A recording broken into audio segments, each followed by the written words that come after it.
Hello. Hi. Having a cup of Hippocrates soup. I've already had 2 cups today. This is my 3rd one. It gets a little sludgy towards the bottom, and it's not hot anymore, so it's not I wouldn't serve it to company that way, let me put it that way. It's a little tough. But today we are April 1st. Here's my husband. Hi there, Chris. And the funny thing is I'm upstairs in our house. We have a 2-story home, and he's in the basement, so we're on opposite ends of the house. It's like we're not even together. But I really like the schedule that I'm doing. I like meeting with you at this time at 4:30. I try to shoot for 4:30 in the afternoon because I'm awake. That's a good reason. I tend to always be here at that time. It's not interfering with anything else. And I can get dinner started. What I do is I try to get dinner started. We do this, and I go down and I can just finish things up. But it doesn't become a marathon of making dinner every day because it can take an hour to an hour and a half to make dinner because I'm doing everything from scratch and I'm not fast. So, if I was faster, it probably wouldn't take so long. But I'm just kind of slow and methodical, and I don't mind. I don't mind. But I'm making Chris, I made the black bean burgers for tonight and they're in the oven. So if we're still on here and you hear it beeping, you can go pull them out of the oven, okay? So he likes these black bean burgers. And one of the surprising things that makes them taste extra good is ancho chili powder. One time I wasn't home and Chris wanted the burgers and I told him where the recipe was, so he was making them and it called for a couple teaspoons of chili powder. And he saw that I had different kinds of chili powder in my cabinet, so he grabbed 2 kinds of chili powder and put some of each in. And then when I got home and had one of the burgers, it's like, wow, these taste really good. What's different? And then he said he'd put this other chili powder in. And so we make them that way ever since.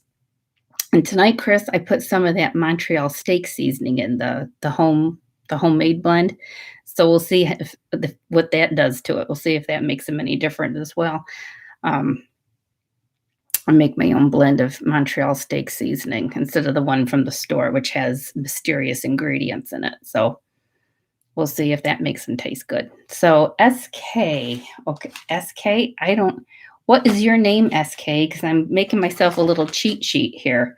So when I see names come up, I know who you are. SK. Let me know your first name, SK, and then I'll know who you are.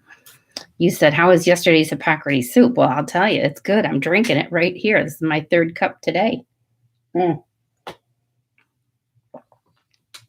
it's kind of sludgy in the bottom. You shake up the jar, pour it out, you heat it up, pour it in the cup. But this cup has been sitting out for about an hour and a half now. Sarah, all right, good. Sarah. So when I see SK in the future, I can know it's you, Sarah. It's nice. And yeah, it's delicious, but when you get to the bottom of it, it's kind of sludgy. So it's kind of like liquid mashed potatoes in the bottom. But it's okay. I just felt as though I needed it. I've been waking up with some soreness in my back, and it's like between my shoulder blades, and I associate that sometimes with my kidneys. I don't know if that's right or not because I don't have kidney pain, which would be down lower. But sometimes I associate that with kidneys because I remember when I was drinking the Hippocrates soup in Gerson, it was the soup that cleared up that tight back. So I thought, oh, I better get my soup going again. All right, so let's start with Proverbs 3, verses 5 and 6. We trust in the Lord with all our heart and lean not on our own understanding. In all our ways we acknowledge him, and he will make our paths straight. Amen. All right. So we have Sarah and Chris on right now. So when Jacob learned that there was grain in Egypt, he said to his sons, why do you just keep looking at each other? He continued, I have heard that there is grain in Egypt. Go down there and buy some for us so that we may live and not die." Then 10 of Joseph's brothers went down to buy grain from Egypt. But Jacob did not send Benjamin, Joseph's brother, with the others because he was afraid that harm might come to him. So the 10 brothers are the ones that were all the older ones. Those are the ones that conspired to do away with Joseph one way or another. And those are the ones that the father Jacob now is sending into Egypt to buy grain for the family, the whole family, okay, for everybody.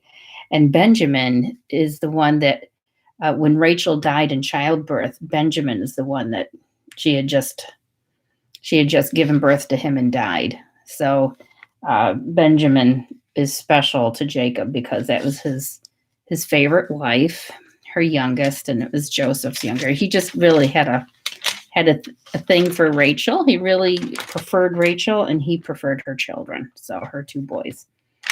And that's just the way it is. So we're hearing the story of what happened. Then 10 of Joseph's brothers went down to buy grain from Egypt, but Jacob did not send Benjamin, Joseph's brother, with the others because he was afraid that harm might come to him. He didn't want to lose him too. He already lost Joseph.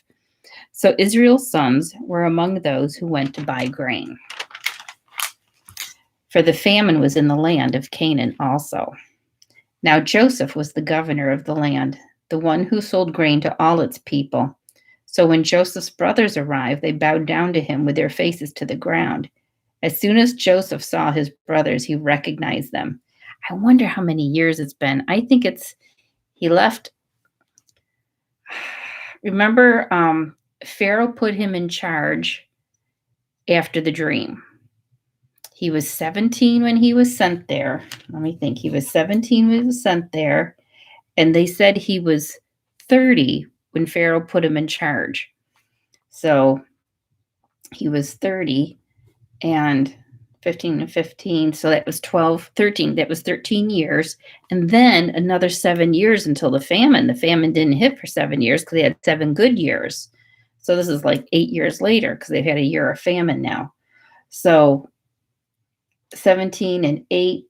Oh, I'm just feeling fried right now. 25. It's been 25 years since Joseph has seen his brothers, which means his younger brother Benjamin's 25 years old.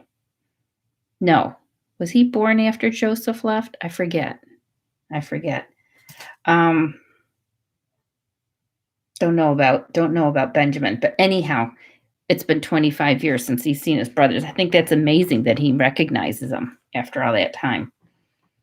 So they bowed down to the ground. As soon as Joseph saw his brothers, he recognized them, but he pretended to be a stranger and spoke harshly to them. "Where do you come from?" he asked. "From the land of Canaan," they replied, "to buy food." Joseph wanted to find out. Oh, I'm reading something else, sorry. Although Joseph recognized his brothers, they did not recognize him. Oh, I can imagine he probably looked like an Egyptian at that point. Then he remembered his dreams about them and said to them, "You are spies. You have come to see where our land is unprotected." "No, my lord," they answered. "Your servants have come to buy food. We are all the sons of one man. Your servants are honest men, not spies." "No," he said to them. "You have come to see where our land is unprotected." But they replied, "Your servants were 12 brothers, the sons of one man who lives in the land of Canaan. The youngest is now with our father, and one is no more." Joseph said to them, "It is just as I told you, you are spies, and this is how you will be tested. As surely as Pharaoh lives, you will not leave this place unless your youngest brother comes here. Send one of your number to get your brother. The rest of you will be kept in prison, so that your words may be tested to see if you are telling the truth. If you are not, then as surely as Pharaoh lives, you are spies." And he put them all in custody for 3 days. Wait, hang on a second. I'm just making a note here, something I want to talk about afterwards. On the 3rd day, Joseph said to them, "Do this and you will live, for I fear God. If you are honest men, let one of your brothers stay here in prison, while the rest of you go and take grain back for your starving households. But you must bring your youngest brother to me, so that your words may be verified, that you may not die." This they proceeded to do. They said to one another, "Surely we're being punished because of our brother. We saw how distressed he was when he pleaded with us for his life, but we would not listen. That's why this distress has come upon us." Reuben replied, "Didn't I tell you not to sin against the boy? But you wouldn't listen. Now we must give an accounting for his blood." They did not realize that Joseph could understand them since he was using an interpreter. Oh, isn't that interesting? So Joseph was probably speaking Egyptian and they were speaking Hebrew or something, and he'd been using the interpreter, but he could tell what they were saying. Isn't that interesting? I guess I never noticed that before. He turned away from them and began to weep, but then turned back and spoke to them again. He had Simeon take from them and bound before their eyes. Oh, he had Simeon taken from them and bound before their eyes. Joseph gave orders to fill their bags with grain, and to put each man's silver back in his sack, and to give them provisions for their journey. After this was done for them, they loaded their grain on their donkeys and left. At the place where they stopped for the night, one of them opened his sack to feed for his donkey, and he saw his silver in the mouth of the sack. "My silver's been returned," he said to his brothers. "Here it is in my sack." Their hearts sank, and they turned to each other trembling and said, "What is this that God has done to us?" When they came to their father Jacob in the land of Canaan, they told him all that had happened to them. They said, "The man who's lord over the land spoke harshly to us and treated us as though we were spying on the land. But we said to him, 'We're honest men. We're not spies. We were 12 brothers, sons of one father. One is no more, and the youngest is now with our father in Canaan.' And the man who is lord over the land said to us, 'This is how I will know whether you are honest men. Leave one of your brothers here with me and take food for your starving households and go. But bring your youngest brother to me so I will know that you are not spies but honest men. Then I will give your brother back to you, and you can trade in the land.' As they were emptying their sacks, there in each man's sack was his pouch of silver. When they and their father saw the money pouches, they were frightened. Their father Jacob said to them, 'You have deprived me of my children. Joseph is no more, and Simeon is no more, and now you want to take Benjamin. Everything is against me.'" So I don't know I guess he was saying that to them, but I don't know if he's kind of meaning to God. Then Reuben said to his father, "You may put both of my sons to death if I do not bring him back to you. Entrust him to my care, and I will bring him back." But Jacob said, "My son will not go down there with you. His brother is dead, and he is the only one left. If harm comes to him on the journey you are taking, you will bring my gray head down to the grave in sorrow." Ooh, I don't want to stop reading. This is interesting. So I did want to go back. I wanted to remember something. When he remembered, here he is seeing his brothers bowing down before him, asking for grain. And that's when he remembered his dreams. Remember that he saw the wheat bowing down to the one stalk of wheat, or the one bundle of wheat. And what was the other? There was two things. Oh, it had to do with the stars. Was it the moon and the stars or something were bowing down? And so in this, so he's remembering his dream that here they are bowing down before him. It's not something I guess he ever expected to see, but that was a dream from a very long time ago. And on the third day, Joseph said to them, "Take them into custody 3 days." Our pastor was doing a series of teachings and talking about foreshadowing of Easter, and the number of times that you see the term 3 days and 3 nights, just like Jesus was 3 days and, well, I don't know if he was 3 nights, but the term was he was 3 days and he would rise again in 3 days. And so here's one of the cases where they were put into prison in custody for 3 days. And it's interesting how many times you'll see where somebody like Jonah was in the belly of the whale for 3 days. And Jesus talks about that as being the sign of Jonah. Jesus will be going through the sign of Jonah. He will be in the belly of the earth for 3 days and then released. So those two things kind of jumped out at me. And then I think it's interesting that Reuben, one of Jacob's sons, said, I'll go get Simeon. I'll take Benjamin. I'll guarantee that Benjamin will come back. And if he doesn't come back, then you can kill my two sons. As if that's going to make him happier. Do you think, losing one son, now kill two of my grandsons is going to make him feel any better? I mean, that doesn't make any sense.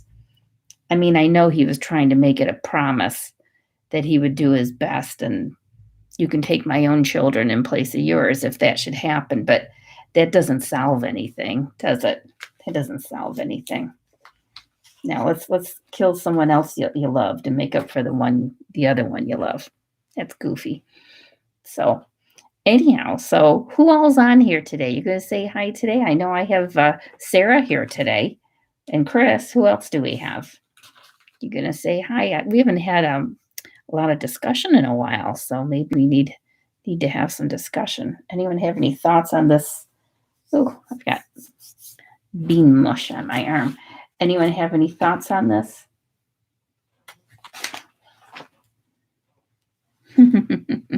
Maybe not. It's a good story, good account. And they tell so many details. There's enough details there that it makes it,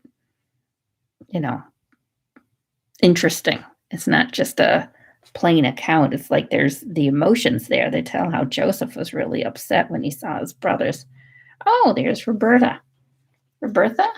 Roberta or Robert? I know it's spelled Bertha, but do you pronounce it Roberta? The TH? Oh, yeah. Sarah says she always feels like there's some hidden meanings that we must be missing. Well, there probably is, but that's why we go through this together. I mean, somebody who's a scholar is going to get more out of it than we do, but that's okay. We get out of it what we need to get out of it. Yes, Roberta? Okay, Roberta. I'm going to write that one down so I know it's going to be fun. I want to get to know people better who are out there, because we certainly see enough of each other. At least you see me. And I know yes, I agree, Sarah. There's more here. We're getting what we can from it right now. And but there's lessons to be learned, and we're just taking it in. God will show us more as we continue to do more. And I would imagine the more you read it, like if we were to read the same chapter over every day for a week, we'd probably get something else out of it. The Lord would open up our eyes to something else in the lesson each day. And like why did Joseph have their silver put back in the bags? Did he didn't want them to pay for the grain, or was he doing it as a setup? Because he does that later on in the story.